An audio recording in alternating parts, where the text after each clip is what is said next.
இந்திய அளவில் அகில இந்திய அளவில் சென்ட்ரல் கவர்மெண்ட்லேயும் சரி மாநில அரசுகள்லேயும் சரி தேர்தலில் கூட்டணிகள் ஏற்படுகிற போது தேர்தலுக்கு முந்தைய கூட்டணி, தேர்தலுக்கு பிந்திய கூட்டணி, இதெல்லாம் கடந்த காலங்கள்லேயும் நடந்திருக்கு. உதாரணமாக தமிழ்நாட்டிலேயே 1952 காங்கிரஸுக்கு போதுமான எம்எல்ஏக்கள் கிடையாது. முதல் தேர்தல் முடிஞ்ச பிறகு கம்யூனிஸ்டுகள் அதிகமாக வெற்றி பெற்றிருந்த காலம். இப்போ ராஜாஜி அவர்கள் முதலமைச்சராக வந்தார். அவருக்கு எம்எல்ஏ பற்றாக்குறை ஏற்பட்ட போது அப்போ வன்னியர்கள் ஒருங்கிணைக்கப்பட்டு 2 தலைவர்கள் கட்சி நடத்தாங்க. ராமசாமி படையாச்சி இவங்கெல்லாம் அப்போ கட்சி நடத்திக்கிட்டு இருந்தாங்க. தேர்தலில் காங்கிரஸோட கூட்டணி கிடையாது. தேர்தல் முடிஞ்ச பிறகு இந்த வன்னிய சமுதாயத்தை சார்ந்த எம்எல்ஏக்கள்லாம் ராமசாமி படையாச்சி போன்றவர்கள்லாம் ஆதரவு கொடுத்து பெரும்பான்மை ராஜாஜி முதலமைச்சராக இருந்து ஆட்சி நடத்தினார். ராஜாஜி அவர்கள் மாற்றப்பட்டு பெருந்தர் காமராஜர் வந்த போதும் பற்றாக்குறை இருந்தது. அப்பவும் இந்த வன்னியர் சமுதாயத்தை சார்ந்த எம்எல்ஏக்கள் அந்த கட்சி தலைவர்களுடைய ஆதரவோடு காங்கிரஸ் ஆட்சி நடந்தது. அதுக்கு பிறகு அவங்க கட்சியில் சேர்ந்துட்டாங்க. சில பேர் காங்கிரஸ்லேயே சேர்ந்துட்டாங்க. அதனால் தேர்தலுக்கு பின்னால் தனித்தனியாக நின்ற கட்சிகள் ஒரு ஆட்சி அமைக்கிறதுக்கு ஆதரவு தர்றதோ அந்த மந்திரி சேவையில் பதவி ஏற்படுறதோ புதுமையாக முதல் முறையாக நடக்கிற நிகழ்ச்சி அல்ல. 60 வருஷத்துக்கு முன்னாலே நான் சொன்ன மாதிரி ராஜாஜி காலத்தில் பிறந்த காமராஜர் காலத்தில் 1952 55 60 வருஷத்துக்கு முன்னாலே நடந்த நிகழ்ச்சிகள் தான் தமிழ்நாடு பொறுத்த வரைக்கும். இப்போ பல மாநிலங்கள்லேயும் எங்கெல்லாம் பிஜேபிக்கு பற்றாக்குறை ஏற்படுதோ அங்கே பல மாநில கட்சிகளை உடைச்சி அவங்க கட்சியில் சேர்த்தோ தனி கட்சி மாதிரி உட்கார வச்சோ அவங்களுடைய ஆதரவு பெற்றோ பல மாநிலங்களில் ஆட்சி வந்துடும். இதனால் இது தமிழ்நாட்டில் நடக்காத ஒரு அதிசயம் அல்லது புதுமையான ஒரு சம்பவம் நடந்து போயிடல. தேர்தலுக்கு முன்னால் கூட்டணி போடணும்னு ஒரு கருத்து இருந்தது காங்கிரஸுக்குள்ளே, வேண்டான்னு ஒரு கருத்து இருந்தது, திமுகவோட இருக்கணும்னு ஒரு கருத்து இருந்தது. ஸோ அப்போது இருந்த பெரும்பான்மை முடிவின்படி திமுகவிலே தொடர்றது அப்படிங்கிற முடிவோடு எல்லா கட்சிகளும் இந்த கூட்டம் இருக்கிற பொது உடைமை கட்சிகளாக இருக்கட்டும், பிசிகாவாக இருக்கட்டும், முஸ்லீம் லீக்காக இருக்கட்டும், இந்த மாதிரி எல்லா கட்சிகளும் காங்கிரஸ் உட்பட எல்லா கட்சியும் சேர்ந்து ஒரே அணியில் திமுக 2 போட்டிட்டோம். அதுக்கு பிறகு தாவேகாவுக்கு பற்றாக்குறை அந்த மாதிரி 107 இடம் தான் இருக்குன்னு வந்த பிறகு காங்கிரஸ் ஆதரவு கொடுக்கறதுன்னு முடிவு பண்ணி ஆதரவு கொடுத்தது. அதைத் தொடர்ந்து அந்த கூட்டணியில் இருந்த மற்ற கட்சிகளும் ஆதரவு கொடுத்தார்கள். சில பேர் அமைச்சர்கள் இடம் பெற்றிருக்கிறார்கள், சில பேர் அமைச்சர்கள் இடம் பெறல. ஸோ நான் எதுக்கு சொல்கிறேன் எதுனா, இது நாடு முழுவதும் நடந்து கொண்டிருக்கிற ஒரு நிகழ்ச்சி. தமிழ்நாட்டில் ஒரு புதுமையாக நடந்து போச்சுன்னு சொல்கிறதுக்கு ஒன்றும் இல்லை. இதை விமர்சனம் பண்ணுறதுக்கு துரோகம் அது இது ஒருத்தரை ஏமாற்றிட்டீங்க துரோகம் பண்ணிட்டீங்கன்னு நடக்காத ஒரு அசம்பாவிதம் தமிழ்நாட்டில் நடந்து போன மாதிரியும் இதை ஒருத்தர் திட்டிகிட்டு இருக்கிறதுல அர்த்தம் கிடையாது. கூட்டணிங்கிறது ஒரு அட்ஜஸ்ட்மெண்ட்டு தான். ஒவ்வொரு கட்சிக்கும் ஒரு கொள்கை இருக்குது, ஒரு வழிமுறை இருக்குது, ஒரு செயல்பாட்டு முறை இருக்குது, தனித்தனி தலைவர்கள் இருக்காங்க. ஸோ அவங்களுடைய தலைமைக்கு உட்பட்டு அவங்களுடைய கொள்கைக்கு ஏற்ப லட்சியங்களுக்கு ஏற்ப அந்த கட்சி நடத்தப்படுது. தேர்தல் கூட்டணிங்கிறது ஒன்லி அன் அட்ஜஸ்ட்மெண்ட்டு தான். எலெக்ஷனில் வெற்றி பெறுவதற்காக நடத்தப்படுகிற ஒரு தற்காலிக உடன்பாடை தவிர அது ஒன்றும் ஒரு பெர்மனண்ட்டாக காலகாலத்துக்கான ஒரு ஒப்பந்தம் இல்லை. அது அதனால அது நல்லாட்சியா கட்டாட்சியா அது பிரச்சனை இல்லை. நம்ம முடிச்சிடும், கேள்வி முடிச்சிடும். அதனால் இது மாதிரி நடந்தது இப்போ விமர்சனம் பண்ணி காங்கிரஸ் திமுக திட்டுறது, திமுக காங்கிரஸை திட்டுறது, நீ துரோகி நான் துரோகி இந்த மாதிரி அடிச்சுக்கிறது தேவையில்லாதது, அனாவசியமானது. மக்களுக்கும் இப்போது சூழ்நிலை சம்மந்தம் இல்லாதது. Past is past. அடுத்து நீ என்ன போகிறேன், நான் என்ன பண்ண போகிறேன், அவ்வளோதான். திமுகவுடைய வழிமுறை என்ன, காங்கிரஸுடைய வழிமுறை என்ன, என்ன செயல்பாடு, என்ன ஆட்சி எப்படி நடக்குது, அந்த ஆட்சியில் நல்லதை பாராட்டுறோம், இல்லைன்னா விமர்சனம் பண்ணுறோம், அது எல்லாருக்கும் பொதுவானது.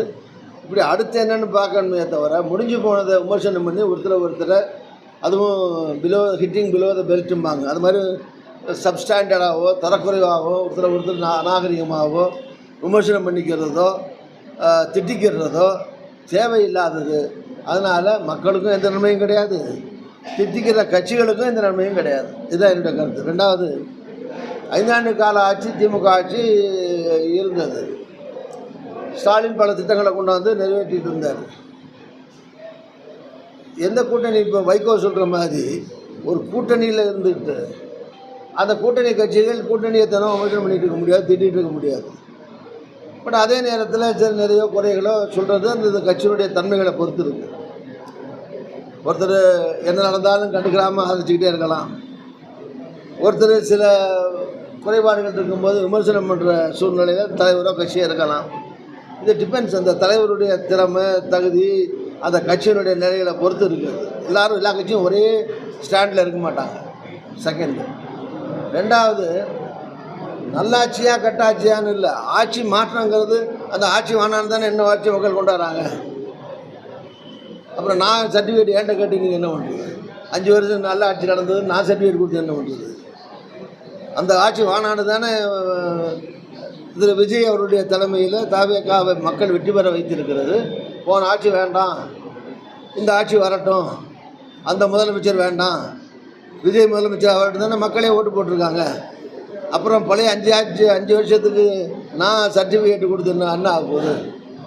அதனால் தட் கொஸ்டின் இஸ் இரலவெண்ட்.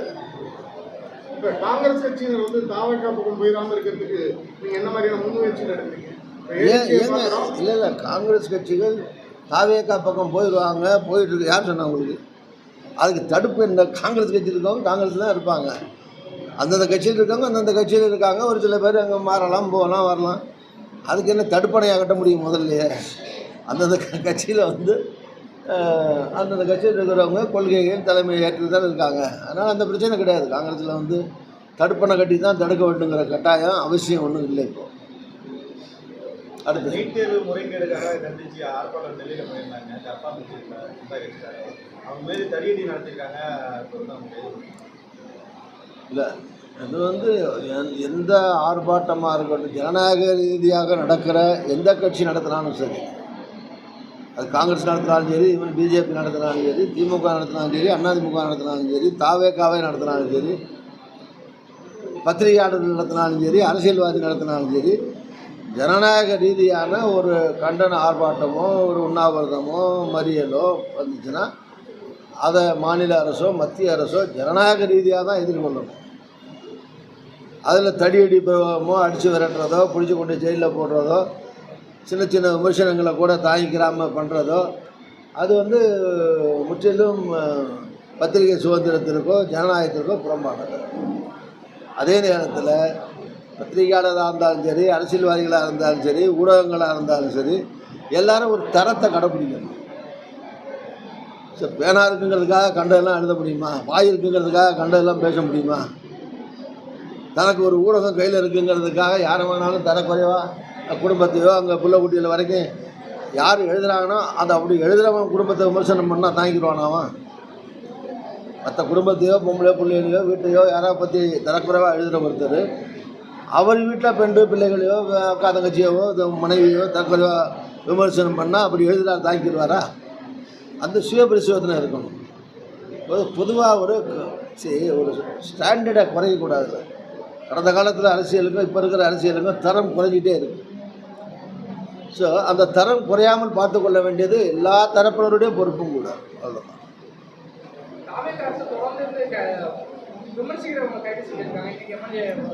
இல்லை, முதல்ல சொன்ன பதில் பிள்ளை அதெல்லாம் நடக்கும் இருக்கு. ஜனநாயக ரீதியாக தான்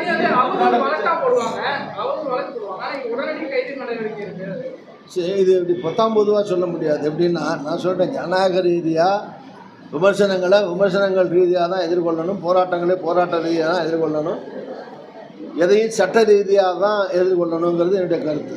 ஆனால் அதே நேரத்தில் இண்டிவிஜுவலாக கைதுன்னு வரும்போது அந்த கைது செய்யப்பட்டது யார், என்ன ஊடகம், எதுக்காக கைது செய்யப்பட்டாங்க, அவங்க என்ன விமர்சனம் பண்ணியிருந்தாங்க, என்ன பேசியிருந்தாங்க, என்ன எழுதியிருந்தாங்க, அது ஒரு ஸ்டாண்டர்டுக்கு உட்பட்டு இருந்ததா, சப்ஸ்டாண்டர்டாக இருந்ததா, நியாயமான விமர்சனமாக, ஹிட்டிங் பிலோ த பெல்ட்டா, இடுப்புக்கள் அடிக்கிறதும்பாங்க ஹிட்டிங் பிலோ த பெல்ட்டுன்னு, அதே மாதிரி அது சப்ஸ்டாண்டர்டான விமர்சனமா, ஃபில்த்தி விமர்சனமா, அதுக்கு அந்த ஆக்ஷன் ஈக்குவல் ஆனதா அப்படிங்கிற பொறுத்து தான் கேஸ் வாரியாக நீங்கள் கேட்டிங்கன்னா கேஸ் வாரியாக இது கரெக்டு இது சரின்னு சொல்லலாமே தவிர பொதுவாக யார் மேலேயும் கையே வைக்கக்கூடாதுன்னா அப்புறம் ஆட்சியும் நடத்த முடியாது, சட்டம் ஒழுங்கையும் காப்பாற்ற முடியாது. ஸோ விமர்சனங்களையும் ஆட்சியில் இருக்கிறங்கிறதுனால யார் திட்டினாலும் என்ன திட்டினாலும் வாங்கிக்கணுங்கிற அவசியமும் கிடையாது. ஒரு முதலமைச்சர் ஆட்சியில் இருக்கார், ஒரு மந்திரி இருக்காருன்னா அவர் யார் வேணாலும் என்ன கேவலமாக பேசினாலும் அதை பொறுத்துக்கிட்டு தான் இருக்கணும், அதுதான் ஜனநாயகம் அல்லது அதுதான் சுதந்திரம்னு சொல்ல முடியுமா? ஸோ அதனால் அதுவும் அது அந்தந்த அந்தந்த ஐட்டங்களை பொறுத்து, அந்தந்த சம்பவங்களை பொறுத்து தான் அது வந்து சரியா தப்பா, இந்த கேஸ் சரியா தப்பா, கைது பண்ணது சரியா தப்பா அப்படின்னு சொல்ல முடியும். அது அவங்க என்ன எழுதினாங்க, என்ன பேசினாங்க, அது ஒரு ஜனநாயக வரம்புகளுக்கு உட்பட்டதா, நாகரிக சமுதாயத்தில் நாகரிகத்துக்கு உட்பட்டதா, இல்லை ஃபில்த்தியாக கேவலமாக சொல்ல அருவருப்பான ஒரு செய்தியை சொல்லியிருக்காங்களா, இதை பொறுத்து தான் அதை இடைப்பட்டு தான் சொல்ல முடியும்.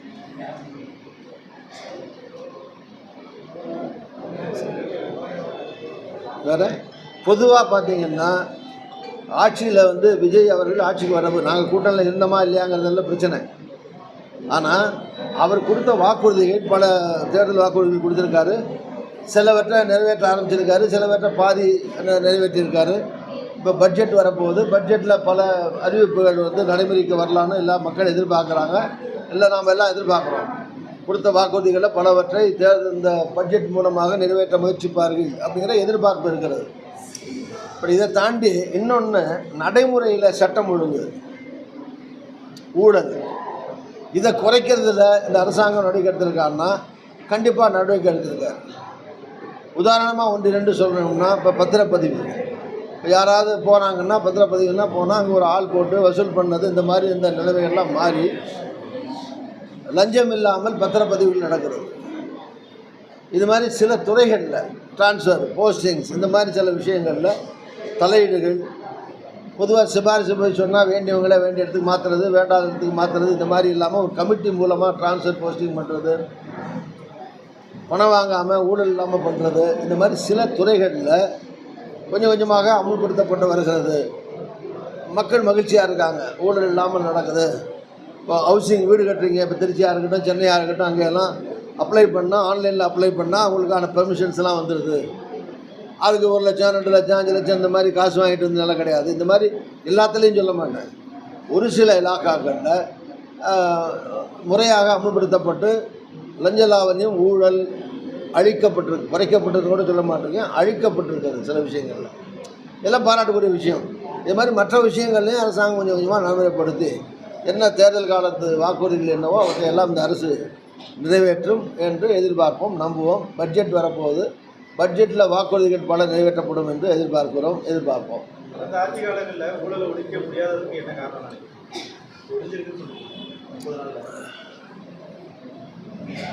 ஊழலை ஒழிக்க முடியாதுன்னு ஒன்றும் கிடையாது. ஊழலில் வந்து அதிகாரிகளாக இருக்கட்டும், அமைச்சர்களாக இருக்கட்டும், அரசாங்கமாக இருக்கட்டும், அவங்களே ஊழல் பண்ணால் அப்போ யார் ஒழிக்கிறது? அடுத்த ஸ்டேட்டில் வந்து ஒழிப்பாங்க.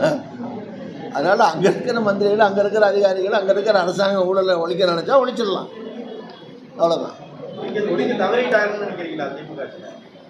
அது நம்ம முதல்ல சொன்னதில் எல்லா அர்த்தம் இருக்கு. ஆமாம் சொல்கிறாருல்ல, இருந்ததுனால தானே சொல்கிறாரு. இப்போ நம்மளே சொல்கிறோம், சில துறைகளை நான் சொன்னேன், ரிஜிஸ்ட்ரேஷனாக இருக்கட்டும், பத்திரப்பதிவுகளாக இருக்கட்டும், இந்த மாதிரி ஒரு சில விஷயங்களில் வந்து இப்போ இல்லாமல் இருக்குன்னா முந்தி இருந்துச்சுன்னு தானே அர்த்தம், அவ்வளோதான்.